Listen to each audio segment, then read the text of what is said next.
ஐகா நிறுவன தயாரிப்புல நடிகர் அஜித் குமார் அவர்களுடைய விடாமுயற்சி திரைப்படம் பிப்ரவரி 6ஆம் தேதியான இன்றைய தினம் வெளியாயிருக்கு. விடாமுயற்சி திரைப்படத்தோட ஃபர்ஸ்ட் டே ஃபர்ஸ்ட் ஷோவை பார்த்துட்டு அஜித் ரசிகர்களும் திரை பிரபலங்களும் பாசிட்டிவான கமெண்ட்களை தெரிவிச்சுட்டு இருக்காங்க. விடாமுயற்சி திரைப்படம் 1997ஆம் ஆண்டு வெளியான பிரேக் டவுன் படத்துடைய ரீமேக்கா இருந்தாலும் படம் சிறப்பா இருக்குன்னு ரசிகர்கள் தெரிவிச்சிருக்காங்க. தமிழ்நாட்டில் விடாமுயற்சி திரைப்படம் வெளியான தியேட்டர்ஸ்ல அஜித் ரசிகர்கள் ஆரவார கொண்டாட்டத்தோட இன்றைய தினம் படத்தை பார்த்துட்டு இருக்காங்க. படத்துல த்ரிஷா, அர்ஜுன், ஆரோ, ரெஜினாவுடைய நடிப்பு மிக சிறப்பா இருந்தாலும் படத்துல அனிருத் அவர்களுடைய இசை பெரிய அளவுக்கு இல்லைனாலும் படத்துடைய கதைக்கு ஏற்றாற் போல இருந்துச்சு. பரபரப்பான ஆக்ஷன் த்ரில்லர் படமா விடாமுயற்சி திரைப்படம் வெளியாகி அஜித் ரசிகர்களுக்கு நல்ல விருந்தா அமைஞ்சிருக்கு. மொழி தெரியாத நாட்டில் தனிநபரா அஜித் அவர்கள் தனது மனைவியை தேடும் காட்சி விறுவிறுப்பா அமைஞ்சிருக்கு. நம்ம எதிர்பார்த்து காத்துட்டு இருந்த ட்விஸ்டை வச்சு இன்டர்வல் விட்டுருக்காங்க. முதல் பாதியில வில்லன் யார் என்ற கேள்வியோடு தொடரும் கதை இரண்டாம் பாதியில வேகமா படத்தை நகர வச்சிருக்கு.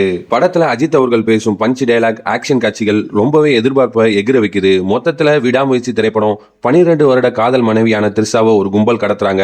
தனி நபரா அஜித் அவர்கள் ஒரே நாள்ல எப்படி காப்பாத்துறாரு அப்படின்றதுதான் விடாமுயற்சி படத்துடைய கதை. மாதிரியான சூப்பரான சினிமா செய்திகளை உடனுக்குடனே நீங்க தெரிஞ்சுக்கணும் அப்படின்னா மறக்காம நீங்க வாய்மை விழும் சேனலை சப்ஸ்கிரைப் பண்ணிக்கங்க. இந்த வீடியோ பிடிச்சிருந்துச்சுன்னா ஒரு லைக் பட்டனை தட்டி விட்டுருங்க. அடுத்த ஒரு சூப்பரான சினிமா அப்டேட்டோட உங்களை சந்திக்கிறேன். நன்றி, வணக்கம்.